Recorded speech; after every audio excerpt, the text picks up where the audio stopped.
In life, war. In death, peace. In life, shame. In death, atonement. The Death Corps of Krieg are a regiment of the Astra Militarum serving during the 41st millennium. Drafted from the hive world of Krieg within the Segmentum Tempestus, the history of the regiment would be steeped in shame. A once thriving hub of trade and industry populated by billions, as time passed, the aristocracy of the planet, now bloated by wealth, became corrupt by the opium of power, causing its factories to spew poisonous smog as its wilderness became choked by the noxious fumes of industry. The Council of Autocrats conducted petty vendettas against one another as its ruling oligarchs strove for new heights of degeneracy. Paranoid of any who might sunder their dictatorship, the hive cities of Krieg began to fortify their defenses in earnest and recruited private militaries to protect their borders. Krieg, now enveloped by a vast ring of steel within its orbit, their ties to the Departamento Munitorum began to decrease as they jealously clutched tightly to their homeworld's resources. The High Autocrat of Krieg declared martial law across the planet and renounced the Emperor of Mankind during 433.M40. Civil war broke out across Krieg, with only High Ferrograd surviving the purge of the planet's loyalist elements under the command of the future colonel of the 83rd Regiment, Jurten. Forming a political coup to overthrow the Council of Autocrats and their de facto planetary governor, Jurten's actions rallied the remaining loyalist Kriegsmen to resist their heretical overlords. No fleet of the Imperium would be dispatched to absolve Krieg of its heresy, and so it was that Colonel Jurten must retake the planet alone. Resolving to permit Krieg's destruction should be made in the name of the Emperor, Jurten, with the aid of his Mechanicus ally, Archmagos Griel, unleashed forbidden armaments within the bowels of High Ferrograd. On the day of the Feast of the Emperor's Ascension, Jurten fired atomic weapons upon Krieg's surface to purge the heretics from its soil. Blanketing Krieg with radioactive fallout, the vast populace watched its ecosystem die as cleansing fire and bitter nuclear winter claimed billions of lives. The purging had been successful, yet Krieg was now a shadow of its former glory as the now evened odds of traitors and loyalists continued their civil war. Driving the survivors of the fallout underground into the bowels of the hive world, to this day, future generations exist among the most deprived environments of the planet. Yet Colonel Jurten would not allow his people's legacy to be unworthy of the Emperor's light. Continuing his purge for centuries before perishing, Colonel Jurten had sealed the fate of his people to be the embodiment of endless, grueling war. The crucible of the self-made death world changed Krieg's culture to that of war eternal.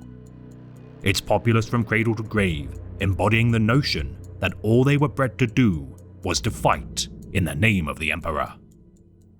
Dubbed as the Death Corps, the stark figures clad in rebreather masks and long trench coats endured the suffering inflicted by their homeworld until the planet's traitors were expunged. Under orders of the Imperium of Man, the slain High Autocrat's name was purged from Imperial history by decree of the Edict of Obliteration. For whilst Krieg was loyal once more, it now held no value to the margins of the Administratum. What worth was a barren world already proven susceptible to the taint of betrayal?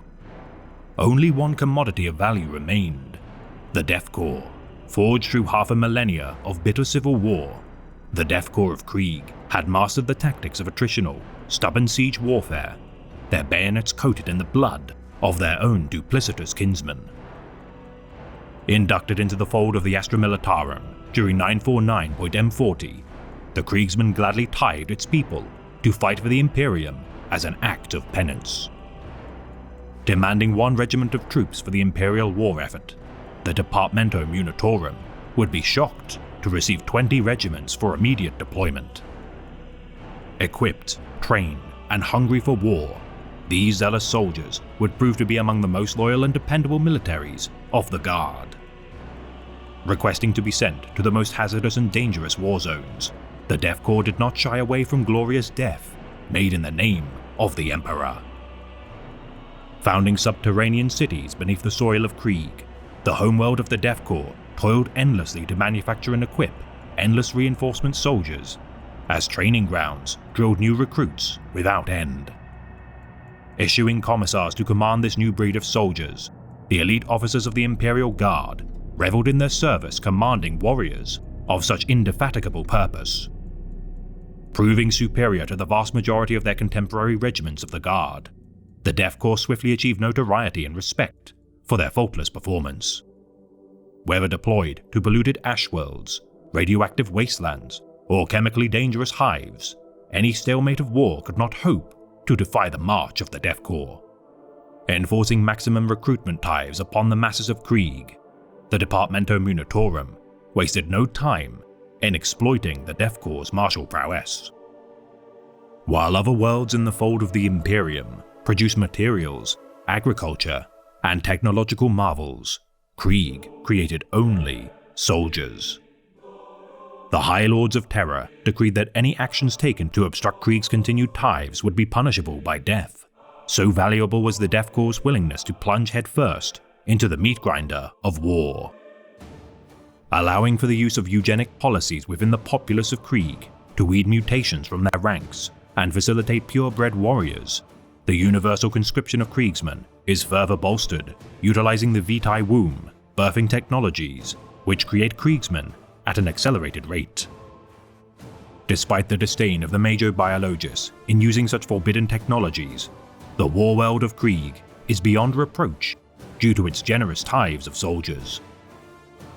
Raising tens of millions of Death Korps recruits per standard year, Krieg exceeds the tithing of even the most efficient contemporary planets tenfold. Several Mechanicus biologians believe such warriors to be little more than boys by the time they have been inducted to the ranks of the regiment, for many speculate their use of gas masks hides their youthful features in order to allow for their hastened deployment to the war zones of the Imperium. Selecting such men soon after their birth, they shall know only war, as their extremely high rates of fatalities during their training weeds the weak from their ranks. Breaking their minds in order to reforge them stronger of will and purpose, their mere survival as a child born within the death world of Krieg is proof enough of their constitution. Digging trenches, clearing minefields, and conducting mock battles within the radiation-soaked battlefields of their former civil war, the cadets of the Death Korps prove their merit through thankless toil.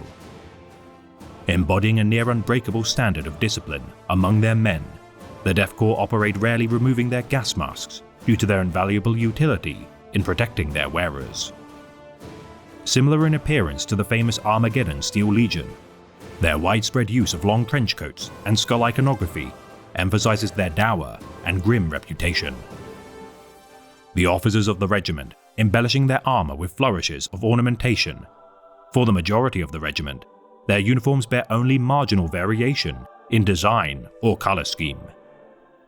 Armed with Lucius pattern lasguns known by veterans as Hell Guns or even Hot Shots due to their higher charge than standard issue lasguns, the Lucius pattern, though draining power packs to a maximum of 25 single-fire shots, has greater penetration power. Additionally, fighting with melter guns, flamers, heavy bolters and mortars when needed, such heavy weapons, though uncommon within the regiment, are utilized when necessity demands. Carrying mono knives to be fixed as bayonets or used one-handed, though such a backup weapon is widespread by the Astra Militarum, the Death Korps is noted for their favor of a particular melee weapon. The humble M39 entrenching tool, though supplied to all regiments of the Imperial Guard, is favored beyond measure by the Death Korps. Specialists of trench warfare, such tools are quintessential to the strategies and battle lines of the Kriegsmen, and are more often than not used as a melee weapon during desperate engagements.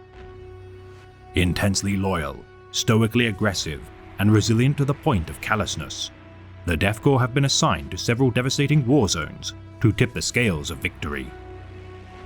Their massive losses, irrelevant, due to their immense replenishment of lives. No regiment embodies the trait of sacrifice, alike to the Death Korps. Their service during the Siege of Vrax, legendary among the histories of the Imperium. Their aid during the Spinwood Front, Orphean War, and War for Armageddon have further cemented their reputation as reliable and tenacious warriors. Disliked by many regiments of the Astra Militarum, there is little for their contemporaries to see of shared values among the taciturn and morose children of Krieg. Their doctrine of the cult of sacrifice, written during the days of the Krieg Civil War, instilling within their hearts subservience to the God Emperor as their champion virtue. Bearing few medals or battle honors due to the regiment's disregard for such displays of bravery, every soldier of the regiment finds value only in campaigns well fought and blood adequately spilled. Applying overwhelming force to every engagement with no thought for their own survival, the Death Korps battle doctrine, though simple, is exceptionally effective. Their proud history of destroying their own homeworld to root out heresy, instilled within their hearts, the Kriegsmen's devotion to the Emperor, is reinforced by their resolve to never betray their pledge to serve the Master of Mankind. Led by their officers bearing a simple C designation as commanders on their right shoulders, their lack of an officer class, nor aristocracy, sees such utilitarian superiors promoted by virtue of their combat record. Eschewing their own names for simple numeral values to hasten expediency of orders, the officers of Krieg adopt titles such as Major Gamma or simply Colonel 132 to denote the commander of the 132nd Regiment.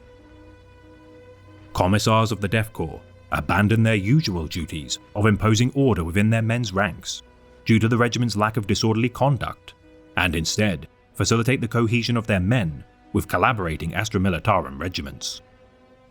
As the only non-Krieg members of the Death Korps, commissars are well suited as advisors to their officers due to their comparable lack of nihilistic zeal.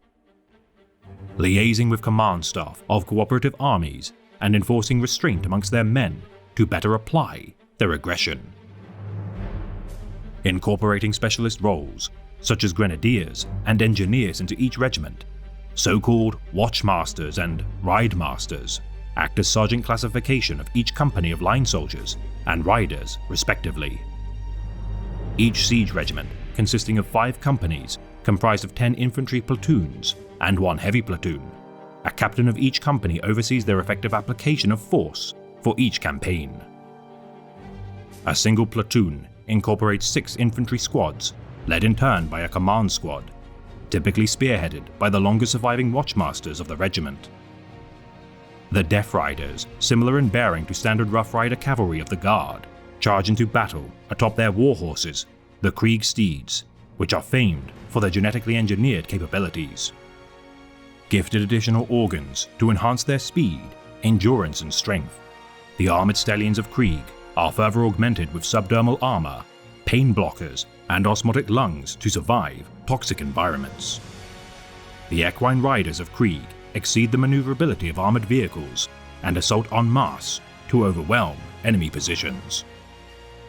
Supported by quartermasters who tend to the wounds of injured Kriegsmen, their duty to recover usable weapons of the fallen is a bleak yet necessary task of the regiment. Should a fallen Death Korps soldier be injured beyond salvation, the quartermasters shall perform a field execution on their broken kin to allow for the blessing of the Emperor's peace. For there is no peace among the ranks of the Death Korps of Krieg while they live, and only with their death, made in the service of the God Emperor, shall they be relieved of their endless duty to combat his enemies.